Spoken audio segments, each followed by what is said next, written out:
In the last couple of months since Jump to Lightspeed has released, I have played a lot of Sealed and a lot of Draft. And one leader in Jump to Lightspeed that I think is very viable as a limited leader, but also somebody who could be really fun in casual environments, is Rose Tico. Now, I know a lot of people are pretty down on her as a character and pretty down on her as an effect, but she has won me several events as the leader, piloting a deck that gives me a lot of vehicles, a lot of access to vehicles with Jump to Lightspeed, and obviously Limited is a very niche environment that only has one specific way of playing the game, which is just with the cards that you get from packs. But there's a lot of cool things that you can do with her that are not viable competitively, but can be pretty fun and pretty powerful in a casual environment. So, HARK, we are here with another one-shot deck build. We'll call it one shot of the video. You get to check out the deck and then do with it which as you will afterwards. We are looking at Rose Red here, utilizing Thermal Oscillator as our base, but you can use any of the red bases you choose to use depending on what you want. We just went with Thermal Oscillator specifically because we want more shots at getting our key cards in the deck like Silver Angel, Trace Martez, Paige Tico, and even some of our bigger hitters like the Dakar Cargo Frigate and Redemption. So without any further ado, let's check this list out. We have here Rose Repairs, as I'm calling it, Rose Blue, Thermal Oscillator Red base, 27 health. We've got enough defensive mechanisms to be able to not have to worry too much about 27 health, and it does free us up those 5 cards that we don't have to run in the deck to be able to do some cool stuff with the cards that we do want in the deck. Right off the bat, we've got 3 copies of Black One, 3 Green Squadron A-Wings, 3 Hera Syndulla, 3 Paige Ticos, 2 Resistance X-Wings, 3 Restored ARC 170s, 3 Silver Angels, 3 Covering the Wings, 3 Concord Dawn Interceptors, 3 Dilapidated Ski Speeders, 3 Chase Martez, 2 Takedown, 3 Dakar Cargo Frigates, 2 Obi-Wan Aether Sprites, 2 Vanquish, 2 Rivals Fall, and 2 Redemptions, bringing us to 45 cards. Our early game slot here of cards gives us a lot of 2-cost things that we can bring out or attach to the units that we have in existence. Black One, Green Squadron A-Wing, Resistance X-Wing, ARC 170, and the Silver Angel, all 2-cost units that you can drop on round 1, so you have a nice, fresh supply of units to be able to play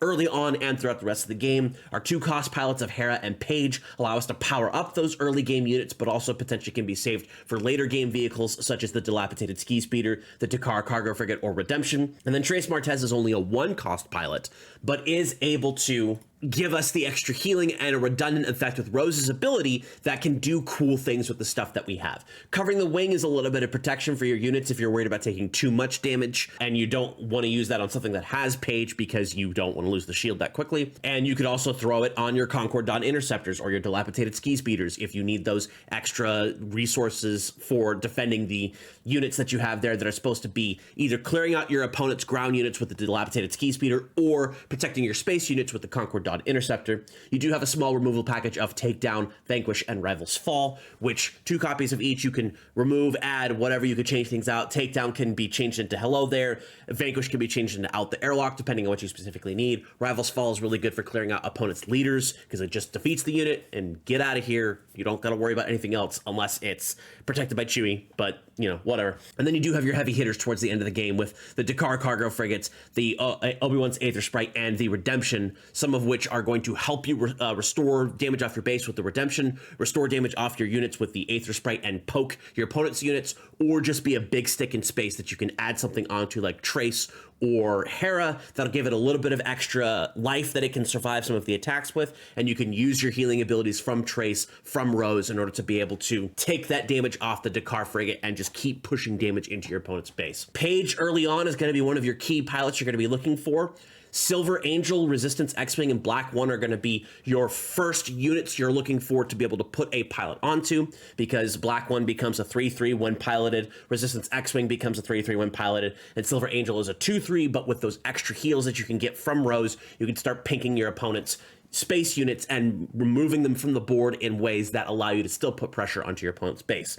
Speaking of the protection, obviously the Sentinel on Redemption and Concord Dawn Interceptors protects your space units, but in terms of ground, you're hoping your removal package and your Dilapidated Ski Speeder can do most of the work to take out your opponent's units in that measure. You do have Restore with the Pseudo Restore from the Redemption, taking damage off your base and placing it off yourself, and then you have the Restore from Hera, which can be used on the ground or in space, on a vehicle, or on the Dilapidated Ski Speeder as a vehicle, and then your Restored ARC in addition to Hera herself. You're focused on taking a lot of damage off your vehicles. So you want to keep your vehicles on board as much as possible, which is why you're running a bunch of pilots. Even though they're all unique and you can only have each one copy of the 3 total on your vehicles, if you can get those damaged units out, if you can get those things protected and push that damage to your opponent's base, you have a lot of options available to you to mess with your opponent, to protect your stuff, and get that end game going with the Dakar and the Redemption. Lots of fun stuff here. There's obviously different things that you can change up. You can remove one of the units and add another copy of the X-Wing. You could take the X-Wing out altogether for another vehicle of your choice. I just chose these different things because they do benefit from pilots or are just good units altogether. Obviously, Blue runs a lot of Restored Arc. Blue Hero runs a lot of the Restored Arc because it's just such a good unit. It's a 2/3 for 2 with Restore 1, which is basically the exact same thing as Harrison Dula. Adding a pilot onto that, all of a sudden it's a 4/6 with Restore 2. There's lots of different things you can do with it, but your key card with that Silver Angel being able to do a lot more than its 2-cost 2/3 body would showcase otherwise, as long as you have the ability to continuously heal, which you do with Rose's ability. Your flip turn could be super interesting because you do have the Dilapidated Ski Speeder. You throw a pilot onto it and it becomes a bigger threat than your opponent is really able to deal with, and then you flip Rose to be able to continuously heal those damage off with your attacks that she can do each round. And you just have a multitude of threats that you can throw at your opponent that they may or may not necessarily be ready with. Is it going to survive upgrade hate? No. Is it going to be able to survive unit removal? Probably not. Is it going to survive being bounced back to hand? Again, probably not. We're not focused on trying to stop the things that the competitive decks are really good at, but you do provide a threat that your opponent has to answer, and if they can't answer it immediately, the game gets out of hand very quickly. One of the earliest strategies I was able to use in Limited was Paige Tico, being able to push those damage tokens out, or excuse me, the experience tokens out in order to be able to get that damage onto your opponent's base. For example, if we just go with the Resistance X-Wing, which becomes a 5/5 with Paige on the vehicle itself, you attack with the X-Wing, you get the experience token, so you're doing 6 damage on your first attack, 7 damage on your second attack, 8 damage on your third attack. If your opponent can't clear that X-Wing right off the bat, they're in a lot of trouble, and you're healing it every round because it's attacking every round except for the first.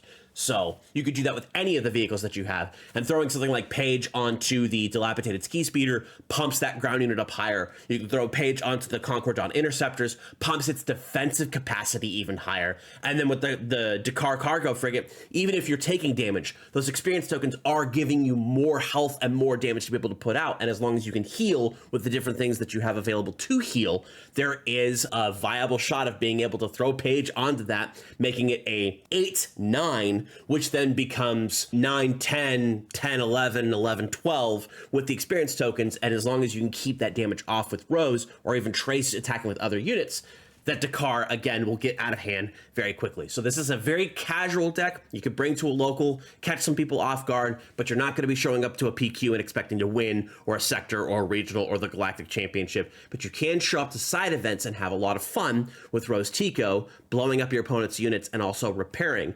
And you know, who knows what Rose is going to be capable of in the future. So there you have it, a quick rundown of a deck you're probably not going to see too often, but if you bring it to your locals and showcase the power of it, you too can also provide some fun ideas for your opponents to be able to think about in non-competitive sections. We are coming up on a pretty big lull here. At the end of May, we're going to have our big regional qualifier in Minnesota, and then I don't remember where the one that's going to be in Europe is, but that one's coming up, I believe, towards the end of the month as well. And then another big lull before the Galactic Championship shows up in July, end of July. You're going to have time to be able to play some fun casual decks. And realistically, the game needs more people playing more casual decks so you can do more Star Wars things instead of just playing, I must be meta, I must be the best, which I know some people, that's their entire personality. You just deal with it as you can, right? Honestly, to me, this game is most fun with both players sit down with a cool idea and something fun that they want to play, and can go back and forth and see the encounters and interactions that you don't normally see, because everyone has to crank that 2% efficiency into their deck with every card choice and every single play, which I know plagues every single card game, but there are other card games that do manage casual formats a lot better than Star Wars Unlimited does. I would say be the change you want to see in the world, but people don't show up to my locals to play. They only show up for draft. So draft is my casual format. Anyway, thank you very much for joining me, everybody. I appreciate each and every one of you. Let me know what you think about this deck in the comments below. Make sure to like this video. Let me know what changes you think you would make. What do you think is another cool casual deck, and how could I potentially take a look at it in the future? Let me know, again, in the comments below. Subscribe to the Star Wars Unlimited channel for all of your Star Wars Unlimited needs. Thank you very much for joining me, everybody. Appreciate each and every one of you, and I will see you in the stars.